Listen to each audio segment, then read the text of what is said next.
Hi everyone, this is Elizabeth from Strange Ago, and in this video we are going to explore a few things that really happened in the insane asylums. There were many odd stories that came out of the old mental asylums, and fortunately for history's sake, newspapers from the past would publish these stories for all the world to see. In 1902, Jeremiah Peabody, an inmate at the Tipton County Infirmary in Indiana, really did not like the food the hospital was forcing him to eat. In protest, the aged man got a hold of a needle and thread one night and sewed his lips together so that he would not have to eat any more of the awful food. The next morning, the hospital staff discovered the man with his lips sewn shut and had to call in the doctors. The stitches were, of course, removed, and the man, it was reported, seemed happy to be able to speak again. The man did get his wish and was placed on a light diet. Back in 1915, there was an uproar about the day off given to inmates at a number of the asylums. Inmates of the insane asylums were being allowed a day here and there to leave the asylums and roam the streets unsupervised. Civilians became angry about this practice after a man left the asylum on his day off, visited his wife, and murdered her. The asylums had to clamp down on the practice and keep the inmates within the walls of the asylums.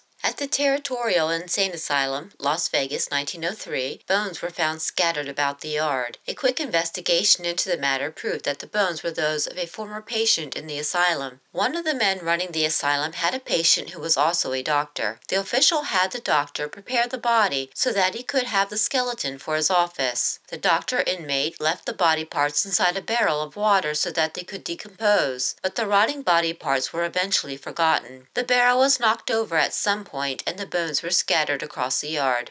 In 1916, a disturbing article appeared in a Chicago newspaper. A doctor had announced to a medical society that he planned to perform an abortion upon a woman who was 4 months pregnant, and everyone in the room cheered. The pregnant woman was 20 years old and already had a 6-month-old baby. Because the father was classified as a mental subnormal, and because the woman's mother was in a mental asylum, the doctors believed that her children would also be insane. The woman's husband had already been convinced to be sterilized and agreed to have the baby boy sterilized as well. Opium addicts were a major problem in 1915, and society had no idea what to do about it. One psychopathic hospital received 40 drug users, with little space left over for people who were declared insane by the state. A nearby medical hospital was also filled up by the dope fiends, as well as the local jail. The only option left to house the opium users was to begin storing them in abandoned school buildings.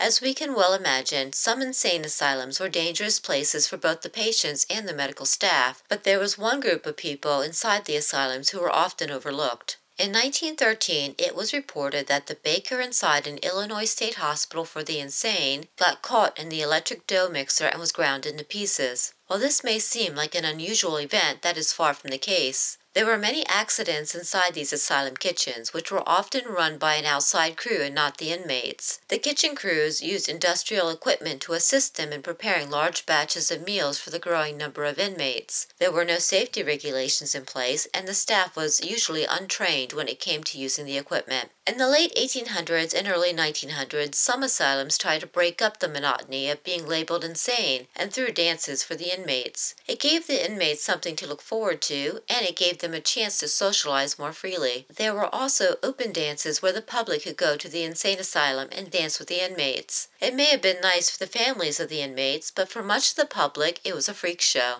Thank you for watching my latest video. Please don't forget to give this video a like, and while you are at it, subscribe to Strange Ago to keep up with the latest videos covering our strange history.